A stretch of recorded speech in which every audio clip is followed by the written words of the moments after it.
Salut, chers frères et sœurs en Christ. En ce mois de juillet, l'Esprit du Seigneur Jésus m'amène à nous faire savoir dans Néhémie 8, versets 9 à 13, que nous devions nous mettre en position des Juifs et reconnaître que nous sommes détournés des normes et des recommandations divines. Car en lisant la parole, on va voir, il dit, ce jour est un jour saint et de joie pour notre Seigneur. Oui, ce jour, genre le premier jour de juillet.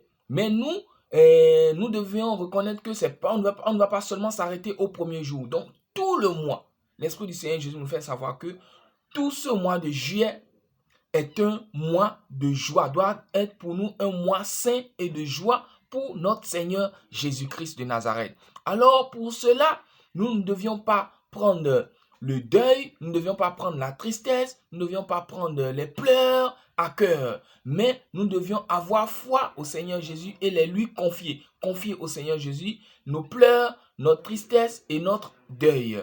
Voilà. Donc, pour cela, nous devions être dans la joie du Seigneur Jésus qui fait notre force. Nous devions être dans la joie de notre Seigneur Jésus qui fait notre force. Et nous devions manger des repas et boire doucement tout en partageant une part de nos biens, de nos ressources, de nos richesses avec les autres. Il a bien précisé, la parole a bien précisé une part, de ne pas tout. Il ne faut pas aller tout donner et venir dire que l'Esprit Saint du Seigneur Jésus a répondu. Non, une part. Partager une part de nos ressources, de nos biens avec les autres qui n'en ont pas pour qu'eux aussi soient dans cette même joie de notre Seigneur Jésus en ce mois avec nous. Sans oublier de manger aussi le corps et le sang du Seigneur Jésus. En mangeant les autres repas et en buvant doucement les autres boissons, ne pas oublier de manger aussi le corps et le sang du Seigneur Jésus et de manger aussi sa parole, oui, la parole du Seigneur Jésus, la Bible, ouais.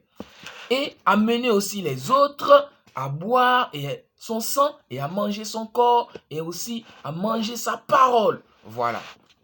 Donc, c'est un peu ça. Donc, ce mois, nous devons reconnaître que c'est un mois saint pour notre Seigneur Jésus et un mois de joie pour notre Seigneur Jésus. Donc, nous devons être dans la sainteté et dans la joie. Oublier les pleurs, oublier la tristesse, oublier le deuil. Confier ça au Seigneur Jésus. Reconnaître, c'est vrai, nous avons reconnu que nous sommes détournés des normes, demander pardon.